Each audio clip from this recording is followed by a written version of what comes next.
बताने जा रहे हैं। ये कहानी देवी सीता और उनके देवर लक्ष्मण से जुड़ी हुई है। हम सब जानते हैं कि देवी सीता लक्ष्मण जी को अपना देवर नहीं बल्कि पुत्र मानती थीं और लक्ष्मण जी भी उनको माता के समान ही आदर देते थे। लेकिन फिर भी माँ जैसी भाभी ने उन्हें जीवित ही निगल लिया था। क्या है इसके पीछे का सत्य, आइए जानते हैं।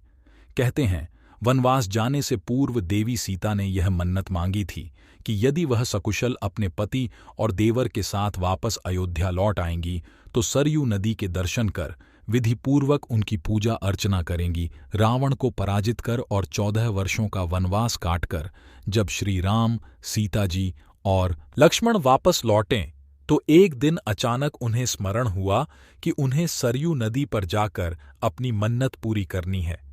जिसके पश्चात वे रात्रि के समय वहां जाने के लिए निकली। तभी लक्ष्मण जी वहां आ गए और उन्होंने भी साथ चलने की बात कही। माता सीता लक्ष्मण जी को न नहीं कह सकीं और उन्हें लेकर नदी के तट पर पहुंच गईं। नदी के तट पर पहुंचकर माता ने लक्ष्मण और उन्हें लेकर नदी के तट पर पहुंच गईं। नदी के तट पर पहुंचकर माता ने लक्ष्मण जी से एक घड़ा में जल लाने को कहा। कहते हैं जब लक्ष्मण जी घड़ा में जल भर रहे थे तब अघासुर नाम के एक राक्षस ने उन पर आक्रमण कर दिया। वह उन्हें निगलना चाहता था, किंतु इससे पहले वह राक्षस कुछ कर पाता, माता सीता वहां पहुंच गईं और उन्होंने ही लक्ष्मण जी को निगल लिया। माना जाता है कि जब सीता जी ने लक्ष्मण जी को निगला तो माता का शरीर पानी की तरह पिघल गया। कहा जाता है कि सरयू नदी के तट पर जो भी घटित हो रहा था वह सब बजरंग बली अदृश्य होकर देख रहे थे। जैसे ही देवी सीता का शरीर पिघला उन्होंने उसे एक घड़ा में भर लिया और फौरन श्रीराम के पास पहुंचे। सारी बात जानने के बाद श्रीराम ने हनुमान जी को इस घटना के पीछे का रहस्य बताया।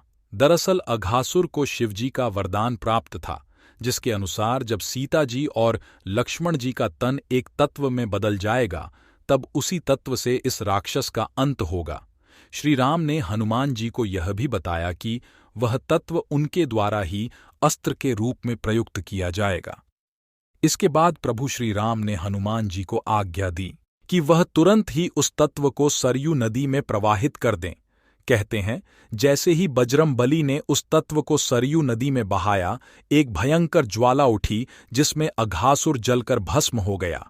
इस प्रकार उस दुष्ट राक्षस का वध देवी सीता और लक्ष्मण जी के द्वारा हुआ माना जाता है कि अघासुर की मृत्यु के पश्चात माता सरयू स्वयं प्रकट हुई और उनके आशीर्वाद से देवी सीता और लक्ष्मण जी को पुनः अपना अपना शरीर वापस मिल गया।